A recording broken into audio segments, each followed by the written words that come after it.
हरे कृष्ण। सो यहाँ पे श्लोक है, नैव तस्य कृते नार्थो ना कृते नेह कश्चनः। इन सब में कनेक्टिंग शब्द बहुत हैं, जैसे एव, न, इह। सो हमको थोड़ा समझने में डिफिकल्टी होती है, लेकिन बहुत सिंपल है। यहाँ पे एक शब्द यूज किया है, यहाँ पे लिखा है कृतेन। कृतेन माने कि इंग्लिश में कहो तो प्रिस्क्राइब ड्यूटी, या फिर वर्णाश्रम के अनुसार हर एक इंसान का जो कर्तव्य है वो। जैसे एक पिता का कर्तव्य है, राइट, क्या क्या कर्तव्य है उसको, बच्चे का पालन पोषण करना, माता का सेवन की कर्तव्य है। फिर बच्चे का कर्तव्य है कि अपने माता पिता का बाद में सेवा करना। तो यहाँ पे लिखा है कि न इवा, उसका अगर कोई ऐसा, मान लो कोई भक्ति कर रहा है और सिद्ध पुरुष बन गया, आत्म साक्षात्कार उनका हो गया है, तो जो भगवान को जिसने पा लिया है, दर्शन हो गए हैं, तो यहाँ पे लिखा है कि स्वरूप सिद्ध व्यक्ति के लिए न तो अपने नियत कर्मों को करने की आवश्यकता रह जाती है, न ऐसा कर्म न करने का कोई कारण ही रह जाता है। मतलब कि अगर वो करेगा तो भी उसको कुछ पाने की कोई आवश्यक, कुछ मतलब उसको कुछ ऐसा है नहीं कि मुझे कुछ मिल जाएगा या फिर मैं कुछ पा लूंगा ये करके। और अगर नहीं करेगा तो भी ऐसा नहीं कि उसका कुछ छूट जाएगा। दैट मीन्स इसको बोलते हैं मुक्त आत्मा। जीते जी व्यक्ति जो है मुक्त हो गया है।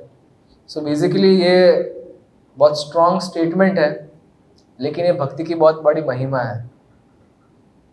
भगवान के जो भक्त हो जाते हैं, खास करके जो परम भक्त हो जाते हैं, शुद्ध भक्त, सिद्ध पुरुष, यहाँ पे एक स्वरूप, यहाँ बोले स्वरूप सिद्ध, जिन्होंने अपना जो मेन जो उनका कार्य है कि अच्छा मैं भगवान का सेवक हूँ, भगवान का दास हूँ, एंड 100% भगवान की सेवा में लग गए हैं, तो उनके लिए एप्लीकेबल हो जाता है कि ना तो उन्हें कुछ पाना है ना खोना है।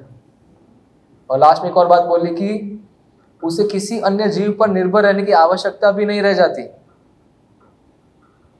सो बहुत बड़ा स्ट्रॉन्ग स्टेटमेंट है, भक्ति की महिमा है कि वो 3 गुणों से ऊपर उठ चुका है, वर्णाश्रम की ड्यूटी से ऊपर उठ चुका है ना। तो यहाँ पे कोई रोक टोक नहीं, कोई बांध नहीं, है ना। हम बोलते हैं ना कि संसार में फंस गए हैं, अब माया नहीं छूटती, लेकिन ऐसे पुरुष जिन्होंने भगवान को पा लिया है वो छूट चुके हैं। तो फॉर एग्जाम्पल इसमें 2 कैटेगरी है। एक कैटेगरी है कि जो संसार में रह के भी सन्यासी है, जैसे राज ऋषि है। Any example can you give? Ambarish Maharaj, Prahlad Maharaj, Bali Maharaj, है ना, अर्जुन। तो ये सब क्या है? सिद्ध पुरुष है ये लोग। इनकी वाइफ्स है, बच्चे हैं, पूरा राजपाट संभाल रहे हैं। ऐसा नहीं कि एक छोटा सा एक फैक्ट्री खोल के बैठे हैं कि उसका थोड़ा बहुत देखना है, पूरा पृथ्वी के राजा है ना। यहाँ पे कोई इंसान अगर क्या बोलते छोटा मोटा क्या बोलते एक बिजनेस भी डाल देता, बोलते अरे मैं तो फंस जाता हूँ, नौकरी में जाना पड़ता है, बिजनेस में जाना पड़ता है। यहाँ पे इनका पूरा राजपाट है, इतने सारे देश आते हैं, हर एक देश में राज्य आते हैं, हर एक राज्य के अंदर शहर आते हैं, गांव आते हैं, है ना। जैसे इंडिया पाकिस्तान में भी चल रहा है कि वो नदी का पानी जो होता है, इंडिया के अंदर जो कावेरी नदी है, तो कर्नाटक और तमिलनाडु के अंदर झगड़ा होता रहता है कि पानी छोड़ो पानी छोड़ो, है कि नहीं। यहाँ पे इतना बड़ा राज्य रूल कर रहा है, हर रोज कितना सारा काम आता होगा कि ये देखना है वो देखना है, बट स्टिल सन्यासी है। सो गीता में भी एक बहुत अच्छा श्लोक है, 6ठे अध्याय में इसकी बात हुई है। भगवान ने 6ठे अध्याय का इवन प्रथम श्लोक में ही बोल दिया है। क्या बोला भगवान ने? भगवान ने बोला अनाश्रितः कर्म फलम कार्यम कर्म करोति यः स सन्यासी च योगी च। अनाश्रित कर्म फलम, जिससे अपना कर्म का जो फल है वो भगवान, मतलब वो आश्रित नहीं रहा उसको। अब प्रॉफिट हो या लॉस मुझे क्या फर्क पड़ता है, मैं भगवान के लिए जीऊंगा, खुद के ऐशो आराम के लिए नहीं जीऊंगा। जैसे अर्जुन जो थे इतना बचपन से राजपाट में जिए, जब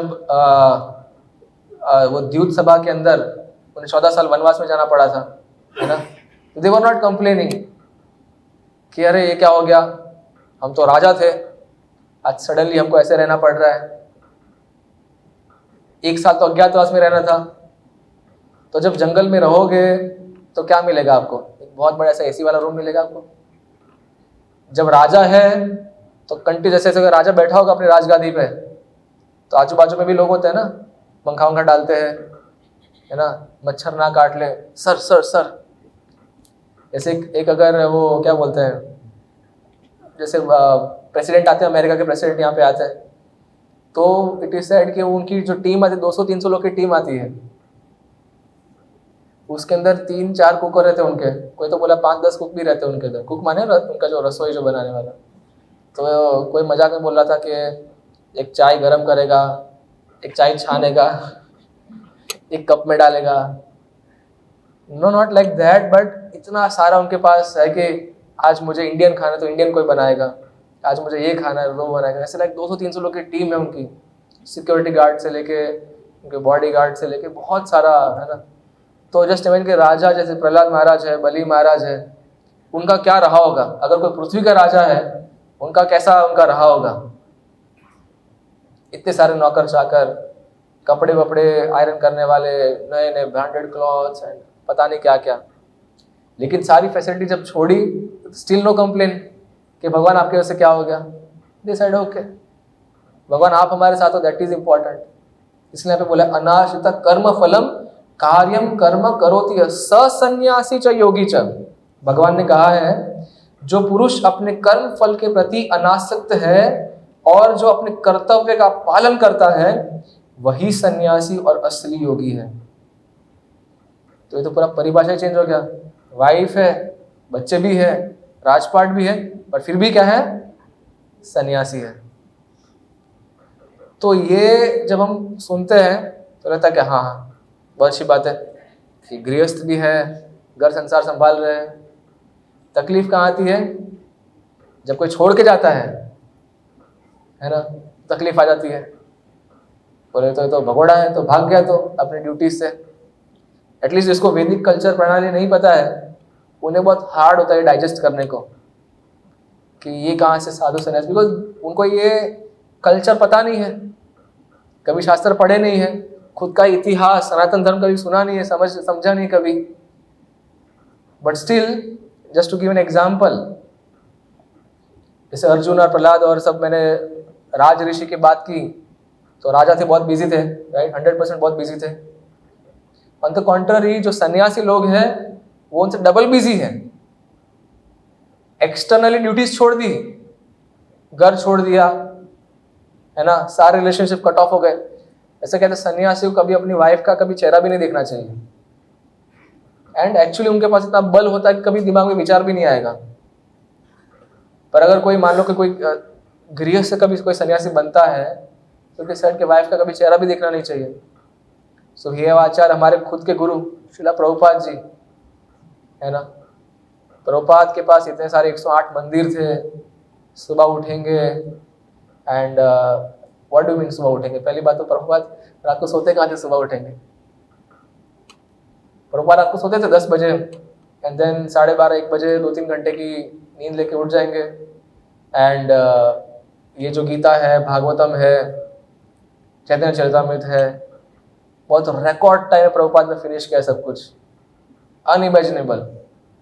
1 बजे से लेके सुबह के 5-6 बजे तक प्रभुपाद बुक राइटिंग करेंगे। और मान लो कि दूसरे किसी रूम में डिस्टर्बेंस होता है तो अब घंटे बजेंगे। प्रभुपाद सेड कि डोंट डिस्टर्ब। मैं हर एक शब्द बहुत बहुत सोच सोच के लिख रहा हूँ आप लोग के लिए। Don't disturb, don't make noise. And then जब 6:15 बज जाएंगे, देन फिर regular morning walk, chanting, then Mangala, से दर्शन आरती, फिर बाकी सारे डिवोटीज के साथ प्रोग्राम में जाना है, लोग मिलने आएंगे, लेटर्स लिखना है ना। So like that very busy life. Prabhupada के जो गुरु माँ थे Bhaktisiddhanta Saraswati Maharaj, Bhaktivinoda Thakur again he was a high court जज। तो जज का ड्यूटीज जैसे ही 6-7 बजेंगे घर पे आएंगे, तुरंत डिनर लेके रेस्ट ले लेंगे, टी शर्ट डाल के 8 बजे सो के 12 बजे उठ जाएंगे, सेम थिंग सेम शेड्यूल, 12 बजे वो भी अपने सारे ग्रंथ लिखना शुरू करेंगे। एंड देन वी हैव षड गोस्वामी, रूप गोस्वामी, सनातन गोस्वामी। महाप्रभु का पर्सनल ऑर्डर था कि सारे मनुष्य जाति के लिए आपको ग्रंथ लिखने हैं। देन मेरी लीला स्थली जो है, भगवान कृष्ण की लीला स्थली सारी की सारी उजागर करनी है। खो गई, लिप्त हो चुके, पता नहीं कि वृंदावन क्या है, पूरा जंगल बन गया है, तो आपको ढूंढना है, तो वो कर रहे थे। एंड देन राजा को प्रीच कर रहे थे ड्यूरिंग द गोस्वामीज टाइम। तो जीव गोस्वामी ने प्रीच किया, राजा मान सिंह जयपुर के, मान सिंह का बहुत अच्छा रिलेशनशिप था अकबर से, तो ऐसा प्रीच किया अकबर को। अकबर ने मंदिर बनाने के लिए पैसे डोनेट किए। जो मदन मोहन मंदिर है उसके अंदर जो ग्रंथ समाधि है, वो ग्रंथालय जो लाइब्रेरी है, उसके अमाउंट उसने दिया, सैंक्शन किया, ठीक है ये लाल पत्थर जो अभी सिर्फ मस्जिदों के लिए यूज हो रहा था, राजा महाराजों के लिए यूज हो रहा था, अभी भगवान कृष्ण के मंदिर के लिए यूज होगा। वेरी डिफिकल्ट लाइफ है ना। तो कितना टाइम सो रहे थे वो? हाँ, 1.5 घंटा, 1.5 घंटा सो रहे थे वो लोग। सो कौन ज्यादा बिजी है, राइट? लेकिन भगवान की नजर में आचार्य श्लोका है, वो दोनों के लिए एप्लीकेबल है। क्या है? नैव तस्य कृते नार्थो न कृते नेह कश्चन। उन्हें स्वरूप सिद्ध व्यक्ति के लिए न तो अपने नियत कर्मों को करने की आवश्यकता रह जाती है, और नहीं करेगा तो भी कोई कारण नहीं है। सो इनका मतलब ये नहीं कैसे सन्यास ले तो चलो अभी मुक्त आत्मा हो गए, अभी आराम से क्या करना है, टाइम पास करना है, आराम से मस्त गार्डन वार्डन तो होता ही है, जंगलों में घुस जाओ, कहीं ना कहीं कुछ कंदमूल खा लेंगे, आराम से पड़े रहेंगे। तो लोगों को जब ये शब्द बोलते हैं अरे साधु बाबा बन गया, तो उनके दिमाग में यही सब आता है कि नहीं? कोई सोचता होगा इतना डिफिकल्ट लाइफ है। प्रभुपाद जब ट्रैवल कर रहे थे तो जनरली आप लोग भी कभी ट्रैवल किए हो तो जेट लैग होता है ना, 16 घंटे की फ्लाइट, 18 घंटे की फ्लाइट। वहाँ पे गए, जब यहाँ से निकले तो पता पड़ा दिन है। अब नेक्स्ट डे वहाँ पे पहुंचे, जब वहाँ पे पहुंचे तो इट इज सपोज टू कि ना रात हो जानी चाहिए एंड आपको वहाँ पे जाके सोना चाहिए, लेकिन वहाँ पे जाके पता पड़ा अरे वहाँ पे भी दिन है। सो डिवोटीज बोले, प्रभुपाद बोले कि तो चलो ठीक है, रेगुलर हम सारा आरती वारती सब कुछ मेल, बिकॉज वहाँ पे जहाँ पहुंचे तो लोग तो एक्सपेक्ट कर ही रहे हैं। अगर लोग एक्सपेक्ट करें ना करें, बट प्रभुपाद अपना स्केड्यूल चालू रखेंगे, हाँ 6 बजे मुझे मॉर्निंग वॉक जाना है, बट बॉडी थकी हुई, लेकिन वहाँ के टाइम के अनुसार मॉर्निंग वॉक जाना है, दर्शनार्थी अटेंड करनी है, लोग मिलने आने वाले हैं, क्लास लेना है, सब कुछ देखना है सब सही चल रहा है कि नहीं चल रहा है। ऐसे थोड़ी कि अभी हाँ दूसरे मंदिर में आ गए, चलो मेरा बेड कहाँ है, चलो जाके सो जाऊंगा, ऐसा तो नहीं है। सो प्रभुपाद के साथ जो उनके असिस्टेंट लोग थे वो थक जाते थे। Prabhupada said you guys are young man, आप तो 22, 25, 30 साल के युवान हो, मैं 60 साल का वृद्ध इंसान हूँ, और आप क्या सो रहे हो? बोले Prabhupada it is very difficult. तो बोले ठीक है जाओ take rest. So but Prabhupada said कि मिनिमाइज। तो that is what Prabhupada expected है। प्रभुपाद हमको यही सब सिखाया है कि बॉडीली नेसेसिटीज को कैसे कम किया जाए और स्पिरिचुअल एक्टिविटीज कैसे बढ़ाई जाए। इट इज कॉल्ड प्रैक्टिकल भक्ति, है ना। तो शास्त्र के अंदर एक बहुत मजेदार प्रकरण है ये, नारद मुनि को श्राप दिया दक्ष प्रजापति ने। कल परसों एक ऑनलाइन सेशन में मैं बात कर रहा था, तो जस्ट वांटेड टू रिपीट क्योंकि काफ़ी इंपॉर्टेंट इंटरेस्टिंग है। सो थोड़ा थोड़ा शॉर्ट में बताऊंगा समय के अभाव के कारण। सो दक्ष प्रजापति ब्रह्मा जी के पुत्र हैं और इस सृष्टि के शुरुआत की बात है, राइट। बिकॉज ब्रह्मा जी को कार्य दिया है कि आपको सेकेंडरी क्रिएशन करना है। सेकेंडरी क्रिएशन करना है माने कि भगवान ने सारे पृथ्वी, चंद्र, सूर्य सब बना दिया भगवान ने। अब ब्रह्मा जी को बोला कि अभी आत्माओं को शरीर लेना है, तो शरीर जैसे कि चिपकली होनी चाहिए, मच्छर होना चाहिए, पुरुष होना चाहिए, स्त्री होनी चाहिए, ये सारे शरीर आप बनाओ। तो ब्रह्मा जी ने बना दिया। अब आत्मा रेडी है, आत्मा रेडी है, उनको शरीर लेना है। दैट मीन्स अभी क्या चाहिए, माता पिता चाहिए। तो सप्तऋषियों को जन्म दिया, प्रजापति को जन्म दिया, बोले कि आप सब अभी क्या करो, अभी संतान उत्पन्न करो। है ना। आप पति पत्नी हैं, अभी आप संतान उत्पन्न करिए और पूरे ब्रह्मांड के अंदर जो मनुष्य जाति है उनको अभी आप बढ़ाइए। तो Daksha Prajapati, Daksha means expert. So the shloka is, यहाँ पे लिखा है कि उन्होंने अपनी जो वाइफ है, जस्ट 1 मिनट, अपनी जो वाइफ है उसके अंदर उन्होंने 11,000 पुत्रों को एक साथ जन्म दिया था। 11,000 हमारे साथ मतलब समझ के बाहर आ रही पहली बात। तो कोई तो बोले तो how it is possible. Bhagavatam says विष्णुमयो उपब्रह्मितः, विष्णुमया, विष्णु की शक्ति से नथिंग इज इम्पॉसिबल, कुछ पॉसिबल। अरे भगवान ने तो अपने ही, भगवान को लक्ष्मी चाहिए था ब्रह्मा जी को उत्पन्न करने के लिए, नहीं किया ना। किसी का जन्म नाभि से होता है? नहीं होता है। लेकिन भगवान ने अपने नाभि से ब्रह्मा जी को जन्म दे दिया है। ब्रह्मा जी ने अपने मन से चतुर्कुमार को जन्म दे दिया है, अगेन नॉट मैरिड। तो ब्रह्मा जी अपने हाथ से जन्म दे रहे हैं, अपने बाजू से जन्म दे रहे हैं, अपने पेट से जन्म दे रहे हैं, छाती से जन्म दे रहे हैं। सो लाइक दैट ब्रह्मा जी को इतना सारा ताकत दिया है। ये सब क्या है? ये भगवान की शक्ति है। सो दक्ष को बोला कि ठीक है, आप अभी क्या करो, आप भी अभी आपकी शादी हो चुकी है, आप गृहस्थ जीवन अपनाए हैं, अभी आप भी संतान उत्पत्ति कीजिए और मेरी शक्ति से आप ये भी कर पाएंगे। तो एक साथ 11,000 पुत्र का जन्म हो गया है। तो उनका नाम था हर्यश्वस। हर्यश्वस उनके पुत्र का नाम था। बहुत ही आज्ञाकारी थे दक्ष के जैसे, because Daksha himself is very आज्ञाकारी। जब नारद मुनि को बोला कि आपको ही प्रजापति बनना है, नारद मुनि ने बोला हम नहीं करेंगे। चतुर्कुमार को बोला, सनक सनातन उनको बोला कि आप कीजिए, तो हम नहीं करेंगे। तो क्रोध आ रहा है, तो रुद्र महादेव का जन्म हो गया था, राइट, तीसरी आंख एंड ऑल दैट हो गया था। सो लेकिन दक्ष वॉज वेरी नाइस। दक्ष ने बोला कि जी पिताश्री, आपका जो ऑर्डर है सर आंखों पर शिरोधार करता हूँ, और बोले कि श्योर मैं आगे बढ़ूंगा। सो अब बच्चों को ऑर्डर दिया है कि ठीक है, आप भी अभी जन्म लिए हैं, अभी आप भी प्रजा को आगे बढ़ाइए। अब 11,000 एटलीस्ट उनकी शादी होगी तो और कितने हो जाएंगे जन्म। तो सबसे पहले स्टडी करने के लिए कहा कि वो एक सिंध नदी के वहाँ पे गए थे। सिंध नदी और अरेबिया से जहाँ मिलता है, वहाँ पे सिंध नदी कहाँ बहती है? पाकिस्तान में बहती है ना। तो वहाँ के जब मिलन होता है वहाँ पे एक धाम है जिसका नाम है नारायण सारस। वहाँ पे एक झील है, तो हर रोज वहाँ पे तपस्या कर रहे थे। तो one very important thing is कि कितनी अच्छी बात है, वैदिक कल्चर कैसा है कि अगर पुरुष और स्त्री को साथ में संतान करना है तो सबसे पहले ट्रेनिंग मिलनी चाहिए, तपस्या करनी चाहिए। तो that is what they are doing. Famous example जो कश्यप और अदिति का जो समय गलत था, देन हिरण्याक्ष और हिरण्यकशिपु जैसे बहुत बड़े महादानव जन्म लिए थे, right. So it is very important कि जो पुरुष और स्त्री का जो चेतना है बहुत कितना इंपॉर्टेंट है। प्रभुपाद से इसकी आपको 50 माला करनी चाहिए, देन साथ में आना चाहिए, तब जाके आपको बच्चा करना चाहिए। सो यहाँ पे एंड बिफोर दैट ऑल्सो गृहस्थ जीवन अपनाने से पहले सबसे पहले आपको ब्रह्मचार्य आश्रम क्या होता है पहले वो समझना पड़ेगा। अगर आप अच्छे ब्रह्मचारी नहीं हो तो अच्छे गृहस्थ कैसे बनोगे? क्या सिखाओगे अपने बेटे को? हाँ बेटा करो जो मन में है करो, रात को 2 बजे आओ, हैं नशे में धुत आओ आराम से, बाद में को अच्छा लग जाए तो पहले उसके साथ रहने लग जाओ, फिर बच्चा करो और फिर शादी करो। ये मॉडर्न वर्ल्ड का यही तो फॉर्मूला चल रहा है ना, अब इंडिया में धीरे धीरे आ रहा है।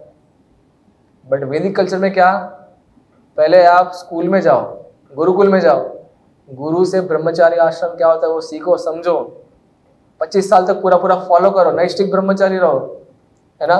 उसके बाद में अगर आपको ऐसा कुछ है देन अगर आपको आश्रम चेंज करना तो फिर आप फिर गृहस्थ आश्रम में आइए।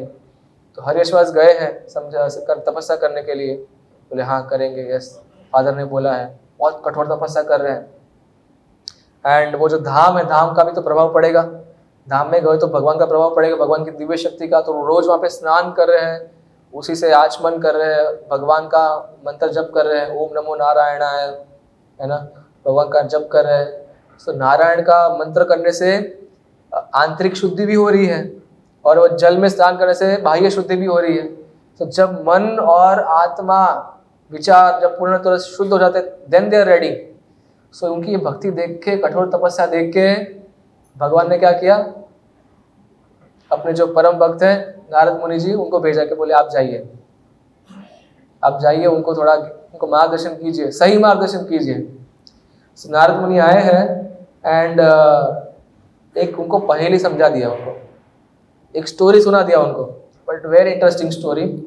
हम कुछ मिनट समझने का प्रयास करें कि क्या क्या बोला है। उन्होंने बोला है कि मैं आपको एक स्टोरी सुनाता हूँ। फिलहाल आप लोग ब्रह्मचारी हैं, बहुत यंग है ना, अभी आप दुनिया को समझे नहीं हैं। पहले मेरी स्टोरी समझ लीजिए, उसके बाद आपको जो सही लगे उसके बाद करना।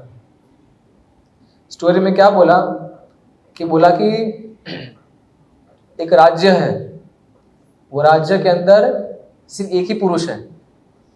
जनरली कंट्री के अंदर, जैसे भारत देश है तो उसके अंदर करोड़ों लोग हैं, वैसे एक राज्य है उसके अंदर सिर्फ एक ही पुरुष है। और वहां पे एक छोटा सा बिल है, होल। वो बिल के अंदर अगर किसी ने एंटर हो गया, ओके, तो वापस कभी नहीं आता। फिर नजदीक में ही वहां पे एक पति पत्नी है, और उसमें जो पत्नी है एक्सट्रीमली अनचेस्ट। बोलते हैं एक पत्नी का एक क्वालिटी बोला गया है, पातिव्रत्य, के बहुत प्योर है ना। ऑफ कोर्स पुरुष और स्त्री दोनों को बहुत प्यार रहना है, बट एक जनरली स्त्री को स्पेशली बोला है कि पतिव्रत्या रहना है ना, सती रहना है। आपको अपने हस्बैंड के मतलब के अलावा और किसी को देखना भी नहीं है ना। बिकॉज एज पर वैदिक प्रणाली इट इज सेड कि अगर आप क्षत्रिय है, अगर आप ब्राह्मण है, you can have many wives, आप और शादी कर सकते, बिकॉज आप बहुत सारे कंसिडरेशंस है, रूल्स रेगुलेशन है, अभी समय नहीं, हम नहीं जाएंगे। लेकिन कभी भी ऐसा एक स्त्री को एक से ज़्यादा पति ज़्यादा ऐसा बोला नहीं है, राइट। सो चेस्ट बोला है, लेकिन यहाँ पे जो स्त्री है वो कैसी है, उनका कैरेक्टर अच्छा नहीं है ना, बहुत उनका चंचल है, बहुत भटकती है। और वहाँ पे एक नदी है जो दोनों डायरेक्शन बहती है। अगेन ये क्या बात हो रही है, जनरली नदी तो ऐसे या तो इधर से इधर जाएगी या तो इधर से उधर जाएगी, है ना। यहाँ पे तो नदी ऐसे जा रही है, ऐसी कैसी नदी है। फिर वहाँ पे एक चीज़ है जिसकी, उस चीज़ के अंदर कुछ ब्लेड्स है, बहुत खतरनाक ब्लेड है उसकी।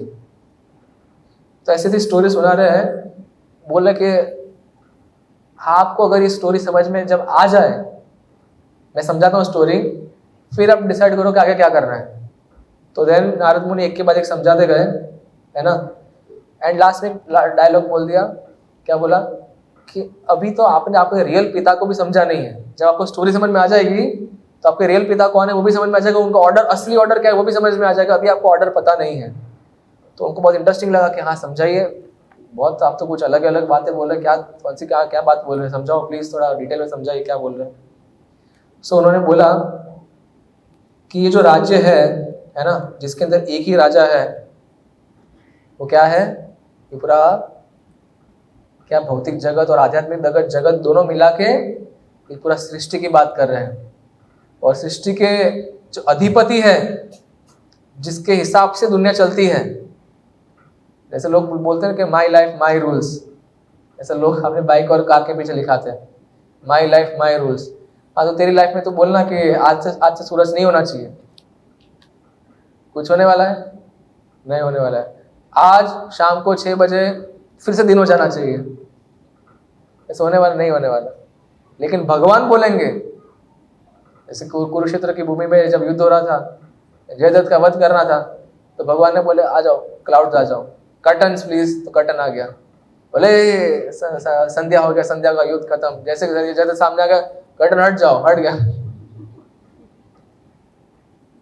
सो भगवान चाहे तो क्या नहीं कर सकते, राइट, क्या नहीं कर सकते। सो एक ही राजा है, पूरे राज्य में एक ही राजा, एक ही पुरुष, एक ही एंजॉयर है, वो है भगवान श्री कृष्ण। तो दैट इज है। हाँ, तो फिर नेक्स्ट फिर आगे क्या बोला है, यहाँ पे लिखा है एक बिल है, बोले जिसके अंदर अगर कोई जाता है तो वापस कभी नहीं आता। ये मॉडर्न साइंस में ऐसा बोलते हैं कि एक ब्लैक होल होता है, जैसे कॉस्मोस होता है, कॉस्मोस में गैलेक्सी होती है, एक ब्लैक होल। ब्लैक होल ऐसा होता है कि दिखता नहीं है और बहुत छोटा सा इतना होता है, छोटा तिनका जितना ब्लैक होल होता है। इट इज सेड दैट कि उसके अंदर लाइट जाती है, लाइट भी छिप जाती है। मान लो कि आप किसी हाथी को डालोगे उस ब्लैक होल के अंदर, तो हाथी भी सिकुड़ के एकदम उतना पॉइंट हो जाएगा और कहीं चला जाएगा, पता नहीं चलेगा। सो एक्चुअली ये क्या बिल है? ये बिल ऐसा बिल है कि अंदर अगर कोई भौतिक जगत में आ गया तो वापिस आध्यात्मिक जगत में निकल जाता है कि नहीं? अरे भगवान, कब से माला जप कर रहा हूँ, इतने नारियल फोड़े मैंने, है ना, इतने व्रत किए, इतने एकादशी करी, अभी तो बुला लो, अब फिर से माया नहीं करूंगा, ऐसा बोलते हैं, लेकिन कर तो देते ही है ना। इसलिए भगवान बोलते हैं अभी टाइम नहीं है ना।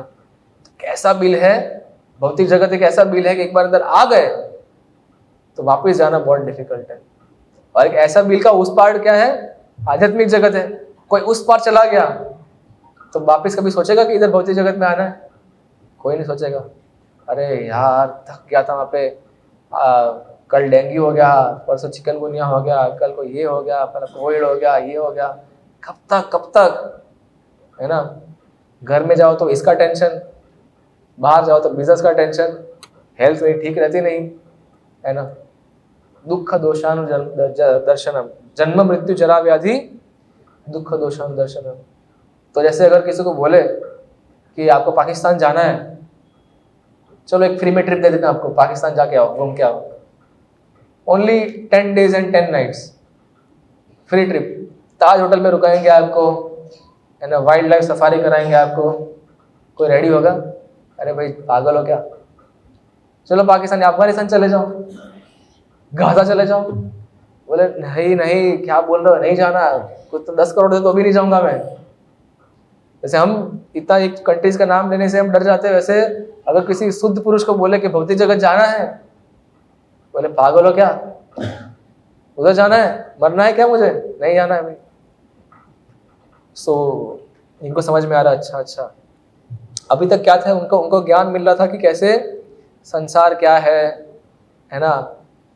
शादी करनी है तो फिर फाइनेंशियल वो समझना पड़ता है ना, अर्थशास्त्र समझना पड़ता है, इकोनॉमिक्स समझना पड़ता है, बहुत सारी चीज़ समझनी पड़ती है। सो वो सब कुछ चीज़ समझ रहे थे, लेकिन यहाँ पे है ना दिव्य ज्ञान नारद मुनि जी दे रहे हैं। फिर बोला था कि एक स्त्री है जो जिनके बहुत सारे पति है, कैरेक्टर इज नॉट गुड, और उनका एक हस्बैंड भी है। तो वो क्या है, हस्बैंड कौन है? हम खुद हैं। और स्त्री क्या है? हमारा मन है, हमारी बुद्धि है। बोलते हैं जप करो, जप में माला भी लेते हैं, पता भी है माला करना है, भगवान का साक्षात स्वरूप है, लेकिन मन क्या आता है, भटक जाता है। अरे बोले कि मुझे तो स्कोर देखना है,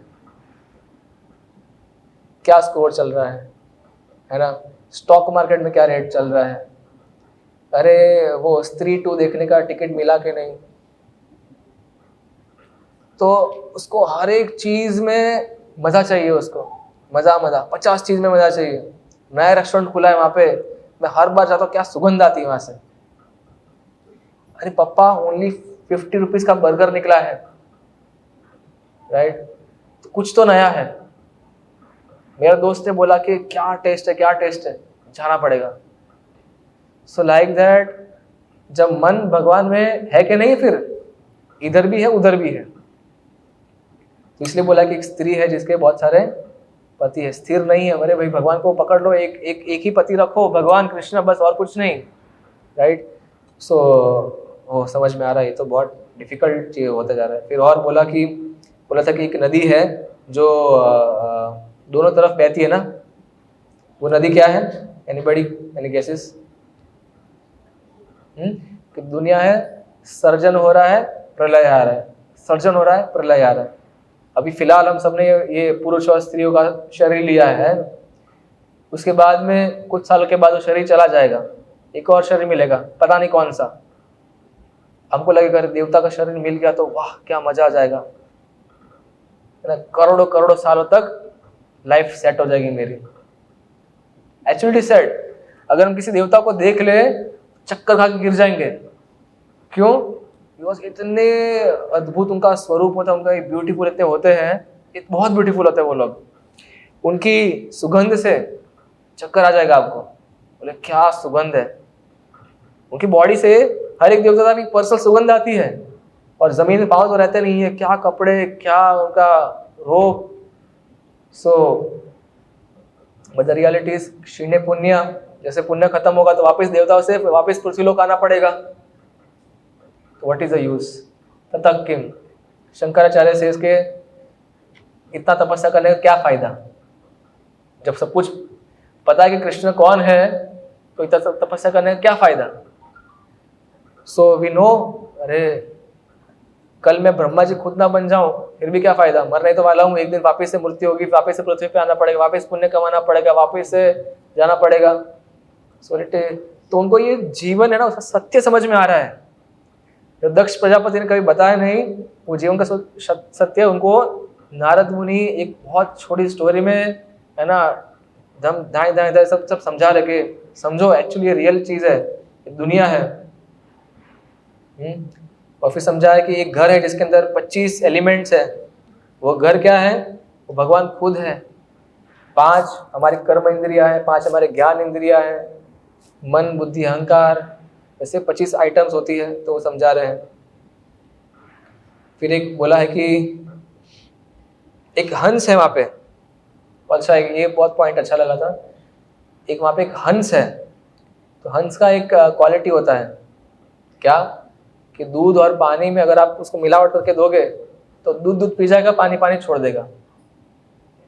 आजकल किसी को आटा भी मिला के दे दो, अरे ये तो बहुत बढ़िया दूध आ रहा है कि नहीं। आज दुनिया में क्या चल रहा है, राइट। पता है हमको, कहाँ से पता पड़ेगा दूध है क्या है, कुछ भी पाउडर घोल के मिला लो। यूट्यूब के वीडियो तो देखेंगे शैम्पू से दूध बना देते लोग, है ना। तो वी नेवर नो। लेकिन बाहर जाएंगे तो अरे बढ़िया चाय बना के दो मुझे, तो हमको क्या पता वो दूध कहाँ से आया है। गाय तो है नहीं इतनी, भैंस इतनी है नहीं, इतना सारा मिठाई की दुकान, इतने सारे मांगा, जितना मांगो उतना मिल जाएगा, कहाँ से आ रहा है उतना, और सब आता कहाँ से, दिल्ली से आता है। तो वी नो कि कुछ तो डेंजरस है भाई। पर एक हंस को दूध देंगे, समझ जाएगा कि हाँ ये कितना प्रतिशत दूध है, कितना पानी है, समझ जाएगा, दूध पी भी लेगा वो। लाइक दैट आचार्य को परमहंस बोला गया है। उनको पता है कि भौतिक चीज है, ये आध्यात्मिक चीज है, ये योग माया है, ये महामाया है। महामाया मारेगी और योग माया लाड़ लड़ाएगी। महा क्यों मारेगी, क्योंकि भगवान का नाम नहीं ले रहे हो ढंग से। मुंह से बोल भी रहे हो हरे कृष्णा, लेकिन मन तो दुबई में बैठा हुआ है। मेरे पति मुझे कब लेके जाएंगे, पड़ोसी वाली तो 10 दिन के लिए जाके आई, फोटो हर बार रोज फेसबुक पे डाल रही है, व्हाट्सएप पे कर रही है मुझे। एक मेरे ही ऐसे है कंजूस कहीं के, लेके नहीं जाते, है ना।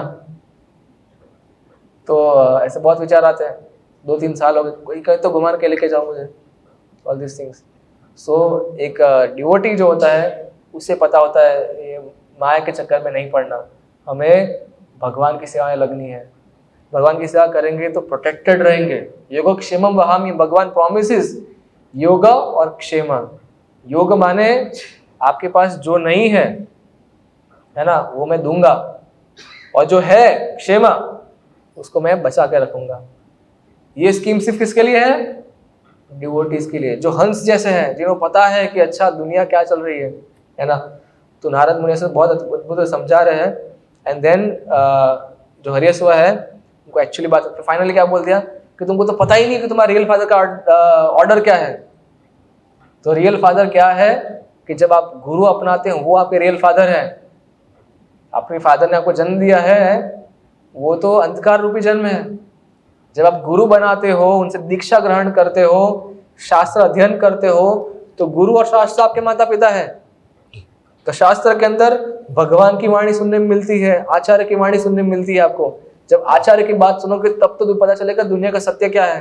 तो उस तरह से उनको जब दुनिया का सत्य पता चला तो पता पड़ा अच्छा रियल फादर का ऑर्डर तो क्या है, भगवान के धाम जाओ।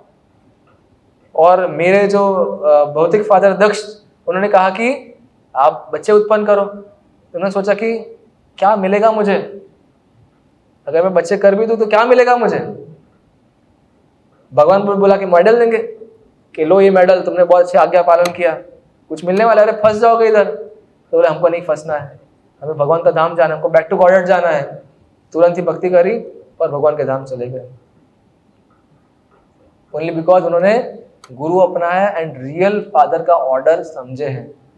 तो जिनको भी पता नहीं हो तो प्लीज प्रभुपाद जैसे प्रामाणिक गुरु को अपनाइए, उनकी इंस्ट्रक्शन समझिए, फॉलो कीजिए, पालन कीजिए एंड शास्त्र पढ़िए, प्रभुपाद की किताब, प्रभुपाद की वाणी पढ़ेंगे तो कि दुनिया क्या है, किसने बनाई, क्यों बनाई, क्या पाना है, क्या खोना है, समझ में आ जाएगा। तो हरेश को समझ में आ गया। तो नारद मुनि बाद में जब दक्ष प्रजापति को मिले कि ऐसा ऐसा हुआ है, दक्ष वॉज वेरी एंग्री, बहुत दुख हुआ उनको, क्या कर दिया तुमने, है ना। फिर भी लेकिन दोनों के सेम फादर ब्रह्मा जी तो छोड़ दिया, चलो ठीक है जाओ। देन ब्रह्मा जी ने बहुत समझाया, ब्रह्मा जी को पर्सनली आना पड़ा, बहुत दुखी हो गए, समझाया, बोले एक और बार ट्राई करो, कार्य तो करना ही, आप क्यों हर्ट हो रहे, आप एक और बार ट्राई करो। उनका जो ड्यूटी था उन्होंने किया, तुम तुम्हारा ड्यूटी करो। एक और बार जन्म दिए, 1000 पुत्रों को जन्म दिए इस बार भी। उनका नाम था शवलस। शवलस भी तपस्या करने गए हैं, सेम नारायण सारस पर तपस्या करने गए, एंड इन लोगों ने तो और कठोर तपस्या करी थी। इट इज सेड दैट कि वो सिर्फ पानी ही पीते थे, सिर्फ पानी, अपना शरीर टकाने के लिए ओनली वाटर, खाने में कुछ नहीं खाना, दैट्स इट। इतना कठोर तपस्या। सो वापिस से भगवान ने गाइड किया, नारद मुनि जी फिर से गए एंड फिर से प्रीच किया, बोले आपके बड़े भाई है, वो आपके बड़े भाई के रास्ते पर चलो। जनरली हमेशा एक बड़े का रिस्पॉन्सिबिलिटी बनता है, वो बहुत स्नेह होता है अपने छोटे भाइयों पर। वो जैसे आपके बड़े भाई थे, उन लोग को आपके प्रति बहुत स्नेह है, वो भी एक्सपेक्ट कर रहे हैं कि आप भी चलो उनके रास्ते पर, उनको अच्छा लगेगा। एंड वो भगवत धाम गए, सेम पूरा ज्ञान समझा है, बोले हाँ हम भी जाएंगे, हम भी बैक टू गॉड जाएंगे। सो दुनिया में क्या है, दुनिया समझती नहीं है कि जब कोई घर बार छोड़ता है तो वो लोग बोलते हैं, बोले ब्रेन वॉश हो गया है, तो है ना। साधु बाबा लोगों ने इसको पट्टी पढ़ा दी है अभी, एंड अभी इसने पूरा घर बार छोड़ दिया। दैट इज एग्जैक्टली सेम चीज भी दक्ष प्रजापति भी यही बोल रहे हैं, कुछ नया नहीं बोल रहे हैं। अनंत काल से रीति रिवाज में एज पर एवरीथिंग, सारे डायलॉग भी सेम है। क्या डायलॉग बोलते हैं वो, जनरली सारे प्रभु जी लोग के भी डायलॉग, प्रभु जी के फादर भी यही बोलते हैं, बोले तुमने दुनिया कहाँ देखी है, असली सन्यासी तो मैं हूं।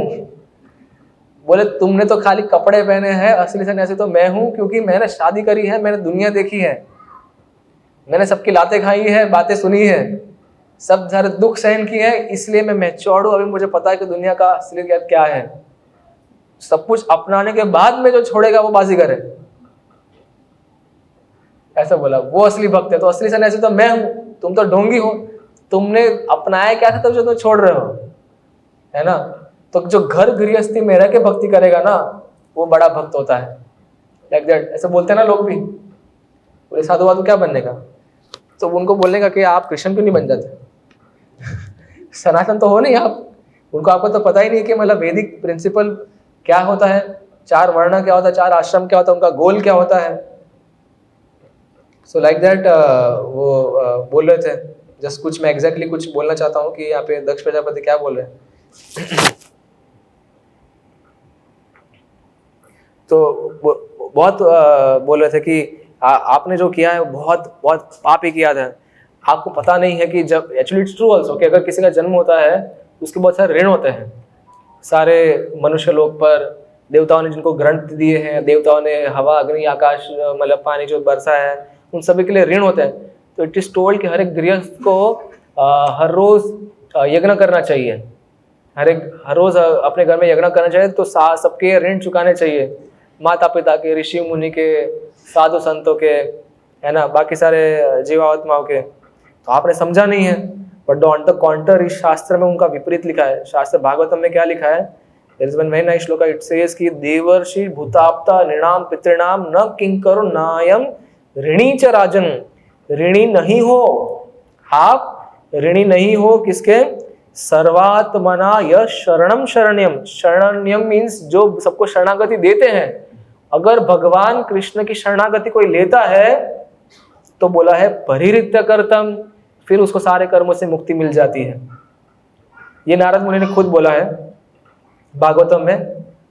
Let us talk about Parvati मैया। पार्वती मैया सेज अगेन भागवतम श्लोक, बोला कि नारायण पर सर्वे न कुतश्चन बिभ्यति स्वर्ग अपवर्ग नरकेश्व अपि तुल्यार्थ दर्शिनः। तो नारायण पर, जो अगर भगवान की कोई सेवा करता है, भगवान कृष्ण की सेवा करता है, तो बोला कि स्वर्ग अपवर्ग नरकेश्वर, फिर उसको फर्क नहीं पड़ता कि स्वर्ग में रहेगा, नरक में रहेगा या मोक्ष उसका हो जाएगा, वो सबसे मुक्त हो चुका है जिसको भगवान की भक्ति में, जिसको साक्षात्कार हो चुका है, तो है ना। फिर एक और श्लोक है चैतन्य चरितामृता, यहाँ पे भगवान कृष्ण खुद कहते हैं दैट भगवत भक्ति हीनस्य जाति ही शस्त्रम जपस्तपः अप्रणस्य देहस्य मंदनम लोकरंजनम। बोला है कि अगर कोई इंसान जिसने भक्ति नहीं करी, हाँ, चाहे उसका जन्म बहुत बड़े उच्च कुल में क्यों ना हो जाए, तो बहुत बड़ा 4 टाइम्स PhD क्यों ना हो जाए, बहुत ज्ञान क्यों ना मिल जाए, अरे शास्त्र भी क्यों ना पढ़ ले, वो बहुत तपस्या कर ले, बहुत दान पुण्य कर ले, सारे वैदिक मंत्र पढ़ ले, लेकिन अगर उसने भक्ति नहीं करी ये सब कुछ करने के बाद भी, तो यहाँ पे एक शब्द लिखा है कि मंदनम लोकरंजनम, it is like a decoration of a dead body. किसी की डेड बॉडी होती है ना, उसको आप बड़ा सा मेकअप कर दो, अच्छे अच्छे कपड़े पहना दो, ब्लश लगा दो, क्रीम लगा दो, बहुत है ना काले कलर के पूरा गोरा बना दो, पर क्या फर्क पड़ेगा?